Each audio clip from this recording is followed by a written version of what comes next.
बिस्मिल्लाहिर्रहमानिर्रहीम वस्सलातु वस्सलामु अला रसूलिहिल करीम व अला आलिहि त्तय्यिबीन अत्ताहिरीन व सहाबतिहिल अकरमीन व मन तबिअहुम बिइहसान इला यौमिद्दीन। सोशल मीडिया पे एक हदीस मुबारक का गर्दिश कर रही है, व्हाट्सएप पे भी लोग शेयर कर रहे हैं कि 12 मई के बाद कोरोना वायरस ख़त्म हो जाएगा, और एक हदीस मुबारक को कोट किया जा रहा है। और हमारे मुल्क में 12 मई 19 रमज़ानुल मुबारक की होगी। इस हदीस मुबारक की तशरीह को अगर इल्मी दुनिया में देखा जाए तो बहुत लंबी वजाहत है। तो क्या वाकई कोई ऐसी हदीस है? क्या वाकई ये आफत और बला 12 मई को ख़त्म हो जाएगी? तो सबसे पहले ये समझ लीजिए कि आप सल्लल्लाहु अलैहि वसल्लम की हदीस मुबारक को समझने के लिए हमें मुहद्दिसीन की तरफ जाना पड़ेगा।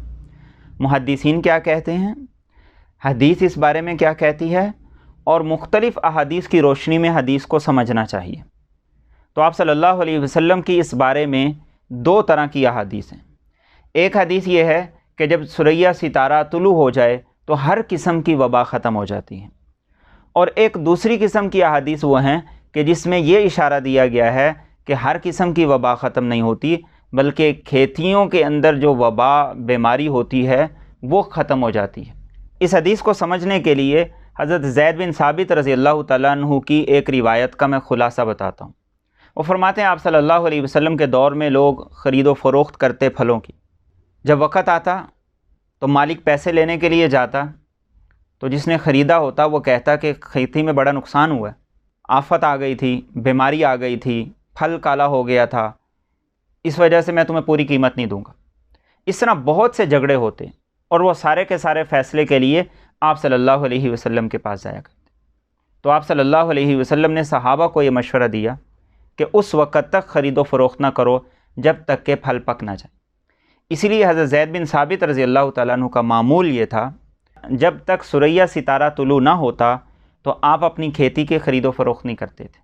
और हदीस के अगले अल्फाज हमें बताते हैं कि इससे मकसद ये था कि ताकि सुर्ख़ और सफ़ेद के अंदर फ़र्क हो जाए। इससे ये पता चल गया कि इस हदीस मुबारक का ताल्लुक़ हिजाज़ के साथ है, वहाँ के इलाक़ों के साथ है, वहाँ की फ़सल के साथ है। और सुरैया सितारे से मुराद ये हरगिज़ नहीं है कि इस सितारे की कोई तासीर है, बल्कि इससे मुराद ये है जिस वक़्त ये सितारा तुलू होता है उस वक़्त अरब में गर्मी की शिद्दत होने लगती है और फल पकने लगते हैं। इसलिए आप सल्लल्लाहु अलैहि वसल्लम ने हदीस मुबारक में ये बात फरमाई। अक्सर मुहद्दिसीन ने इसका यही माना और यही तशरीह मुराद ली। अलबत्ता बाज़ मुहद्दिसीन कहते हैं कि जो अहादीस आम हैं उनसे ये मुराद लिया जाए कि ज़माना कोई भी हो, वक़्त कोई भी हो, और आफत कैसी भी आ जाए, सुरैया सितारे के तुलू होने के बाद यानी 12 मई के बाद ये आफत ख़त्म हो जाती है। तो इससे ये पता चला कि आप सल्लल्लाहु अलैहि वसल्लम ने हरगिज़ ऐसा नहीं फरमाया कि 12 मई को वबाएँ ख़त्म हो जाती हैं, बल्कि ये मुहद्दिसीन की तशरीहात हैं।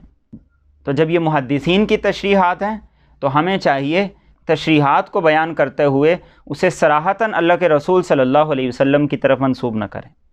हाँ, उम्मीद ज़रूर रखें कि अल्लाह रब्बुल इज़्ज़त इस 12 मई को, जो हमारे कैलेंडर के मुताबिक 19 रमज़ान बनेगा, इस बीमारी का ख़ात्मा करे, इस वबा को ख़त्म करे। लेकिन इसे आप सल्लल्लाहु अलैहि वसल्लम की हदीस बनाकर मंसूब करके और आधी बात को नकल करना ये मुनासिब नहीं है, इसलिए कि इस तरीके से आधी बात लोगों तक जाएगी, और ऐन मुमकिन है कि ये आधी बात जो अपनी तशरीह के तौर पर हम बयान कर रहे हैं वो दुरुस्त ना हो, और मुल्हिदों को और लोगों को मुसलमानों की और इस्लाम की और रसूल अकरम सल्लल्लाहु अलैहि वसल्लम की ज़ात मुबारका पर तबर्रा करने का, कीचड़ उछालने का मौका मिल जाए।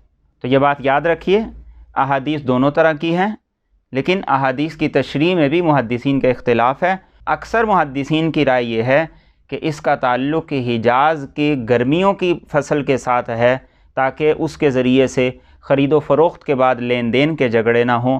अलबत्ता अल्लाह से ये उम्मीद ज़रूर है कि अल्लाह रब्बुल इज़्ज़त इस गर्मी की शिद्दत के साथ हमारे शहरों से, हमारे मुल्क से और पूरी दुनिया से इस वबा का ख़ात्मा फ़रमाएँ। अस्सलामु अलैकुम व रहमतुल्लाहि व बरकातुहू।